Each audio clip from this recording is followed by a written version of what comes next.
days when there was no king. Every man did what was right in his own eyes, but God raised up deliverers. Hello and welcome back to Teaching from the Bible as we get close to the end of the book of Judges. Now, we have spent the vast majority of the time in this central section, the faithful judges that we see, with this cycle. God's people, they're evil, their enemies take over, they cry out to God, He sends a judge, they reject God's rightful judge. That's the cycle. That's what we've seen most of the time, over and over and over again. And so, we're now in the ending, which mirrors the beginning. The beginning, we had something that was kind of a boundary sort of thing, talking about the territory, the land that the Israelites were supposed to get, and we see the failure there, and we also then see the failure after that from a different perspective, more of a theological perspective. These aren't sequential, again, not chronological, looking at the same thing from two different angles. And we're going to see kind of a bookend for that today as we start by looking at the theological, and then we get another angle the next video or two as we wrap it up, looking at more of kind of the boundaries, territorial sort of thing. Not that there's no theological aspect to it, but we're looking more primarily at that today as we look at Judges chapters 17 and 18. And here we'll begin by a way of an example, by way of a little story. So let's imagine you're a teenager, your parents have told you you can go out, hang out with your friends this weekend.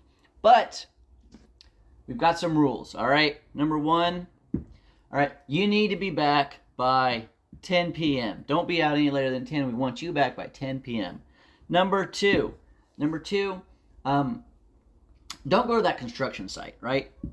The construction, don't go there. Don't want you getting hurt. Don't go to the construction site, okay? Number three, also, remember your friend Billy? Well, he drives a little crazy. Don't get a ride with Billy. Get a ride with one of your other friends. You can go hang out with your friends. You can hang out with Billy, just don't be in his vehicle. He drives a little crazy, right?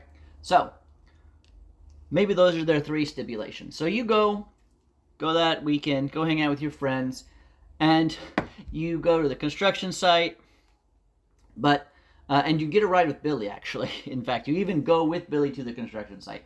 But now you reason, hey, I'm going to go with Billy in his car, but I'll sit in the back seat. It's a little more safe in the front seat. And I will tell Billy, I need you to drive a little bit safer. My parents think you don't drive so safe, so drive a little bit safer this time, okay, Billy? And then when you go to the construction site, well, you reason, well, yes, your parents did tell you not to go to the construction site, but counterpoint, you really want to. So there's that. So went to the construction site. And then you end up staying out till 11. And you stay out till 11 because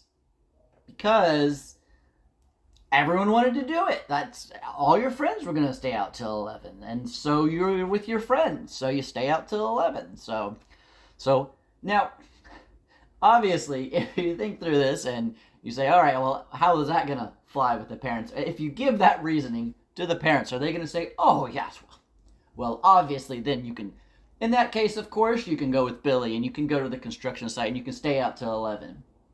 No, you've totally ignored everything that they said and given some terrible arguments for why you're going to do that. Like, you're not even close to following what your parents said. Well, guess what? This is what the Israelites are doing. This is what happens. Unfaithful Israel. All right? Now, we've seen Yahweh is faithful to save his unfaithful people. That's the theme here, right? These unfaithful people, they're going to do what's right in their own eyes. We see this phrase over and over again, right in their own eyes. Everyone did what was right in his own eyes. And God's still faithful to them. And we've seen that with the faithful judges. Well, now we're going to see what it looks like when we don't have a faithful judge intervene. When God does not send a judge in this case. They're not actually This is a more kind of more microscopic picture. This is not them calling out for a judge, for someone to save them. And here's what we see happens. So we've got, this is an earlier story in the judges' narratives, chronologically speaking, because there is Dan, the tribe of Dan, does not have their inheritance yet. And so let's look at a map real quick.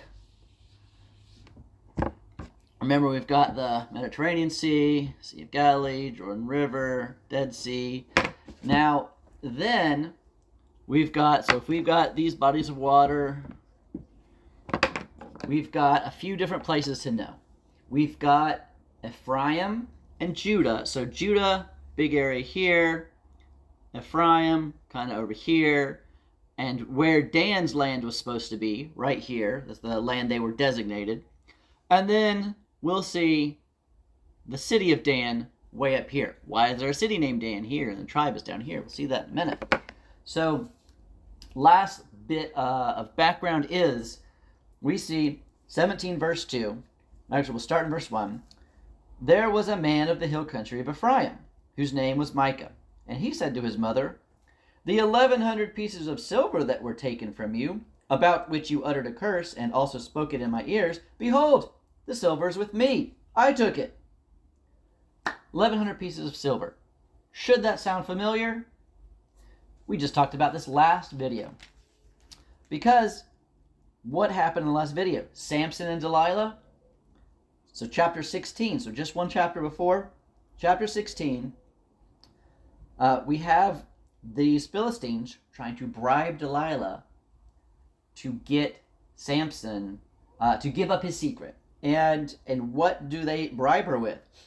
In verse 5 of chapter 16, it says near the end of verse 5, and we will each give you 1,100 pieces of silver. Is that a coincidence that there was a bribe price and then we see the same number again? Is this mother of Micah Delilah?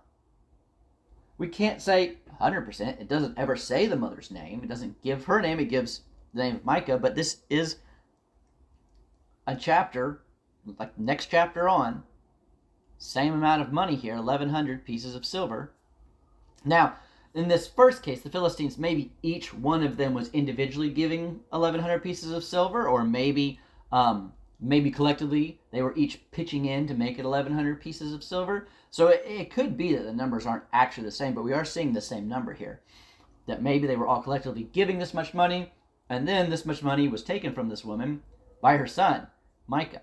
Right? So is this woman Delilah? Very interesting background here. But then we get to the Ephraimites, and Micah being one of them. And so this is in Ephraim. And what does he do with all the money? He basically makes stuff for idol worship. And then we have a Levite that shows up. He comes from elsewhere. He's traveling. And Micah wants to make this guy, hey, you be my priest. And that's after, however, he had already made others his priests. He had already made other people who weren't even Levites his priests. So he's from Ephraim and making other people from Ephraim priests. Well, you can't do that. You can't have. It's only people from the tribe of Levi that can be priests. So he's like, well, you know what? But I'm going to make my own guys priests. But then this Levite comes. He says, oh, actually, this guy's from the tribe of Levi, so I'll make him priest. This young Levite comes and becomes a priest there. Which now you're like, oh, good, Levite priest. That's better, right? But actually, we've already had this problem in previous books of the Bible where other Levites said, why is only Aaron's descendants going to be the priests? Because it's not just all the Levites. It's specifically Aaron's descendants. So this isn't even, remember, you have Moses as his brother. Not even Moses' descendants are to be priests. Only Aaron's descendants are to be priests. Not all the Levites, not all of Moses and Aaron's families, right? But specifically Aaron, his family. Those are the only ones that would be priests. So, even though this guy's a Levite, he's not necessarily someone who should become a priest. He's not necessarily someone God has allowed that says, hey, this guy can be a priest. So he just says, Levite, good, you be my priest. Right? And then we have another group that gets introduced. So we've got this guy Micah. He's from Ephraim. He's set up this idol worshiping area, got his priest from a Levite. And then from the tribe of Dan. They're supposed to be here. God said, this is your land. We saw this back in the books of the law. They had land designated. And right there, hey, this is where your land is. That's the land God gave you. And it's good land. We know this whole area here. This is a great land. The promised land is awesome. But they do have to actually go and fight and destroy the evil in there and clear that out and take the land. We saw that at the beginning of Judges. We knew this from previous books of the Bible, like in Joshua. You got to go in and you're going to take the land. Well, so they say, doing what God told us to do, taking the, what would be great? Why don't we go scout out and see if we got a better option? So they go from here. They go from where they are, kind of more southern, and go all the way up, and they basically scout out the land. They do kind of what happened in Joshua. And before that, what happened in Numbers? They're scouting out the land. Except God didn't tell them to do that, right? Because what did God tell them to do?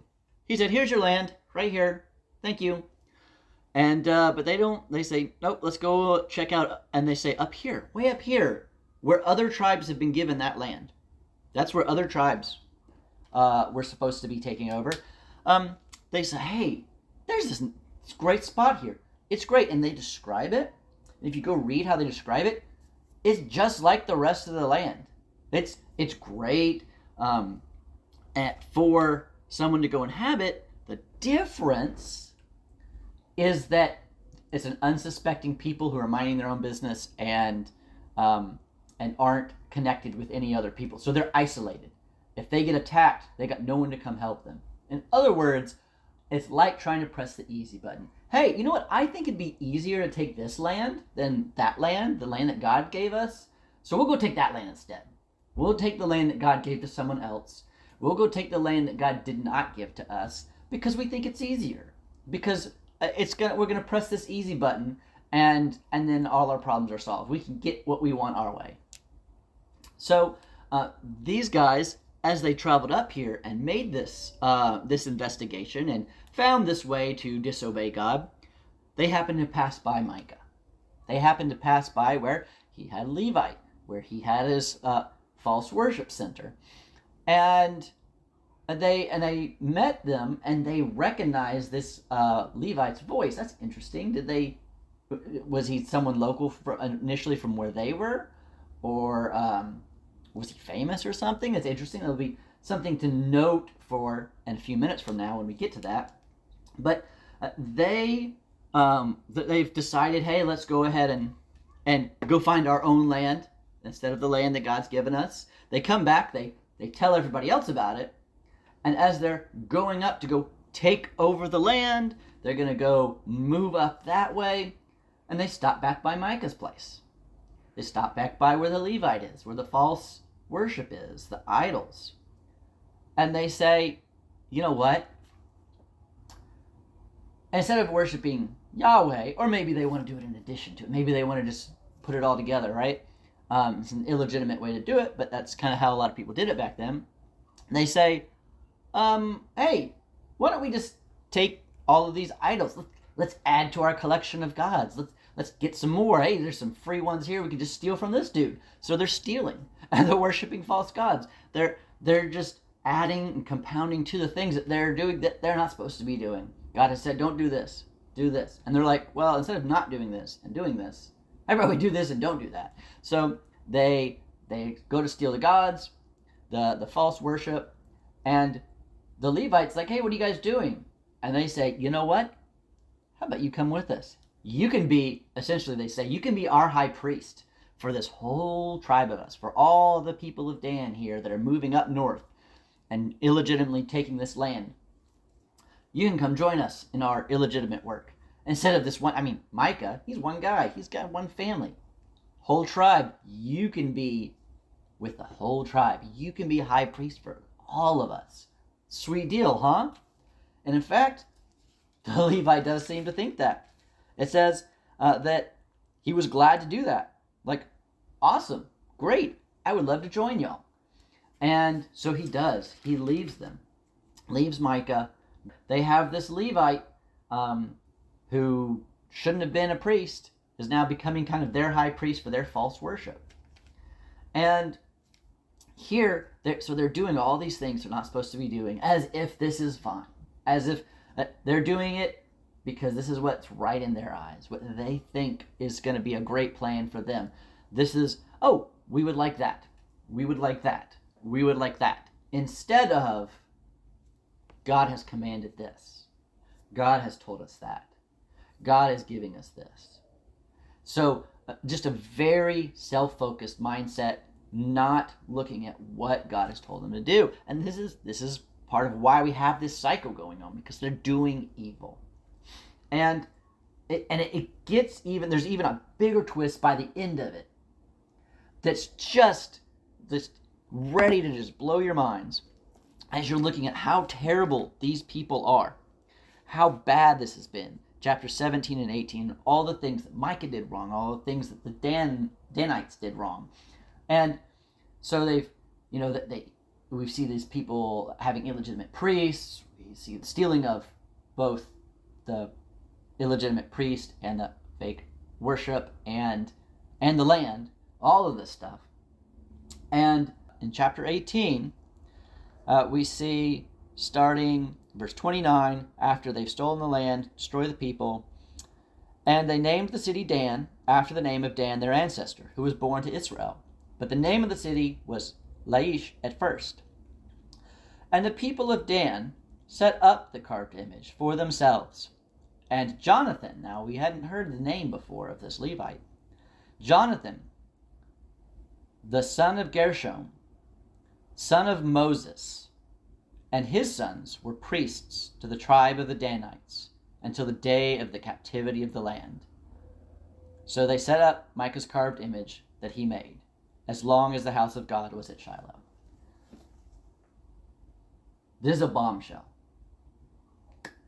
This is Moses' grandson, which also again tells us how close in proximity this was to the book of Joshua, because Moses' son was already grown up by the time that they went into the land. So this is that guy's son, so Moses' grandson. So even the descendants of Moses, this great, great man, the greatest prophet of the Old Testament, even his family is now leading in evil false worship.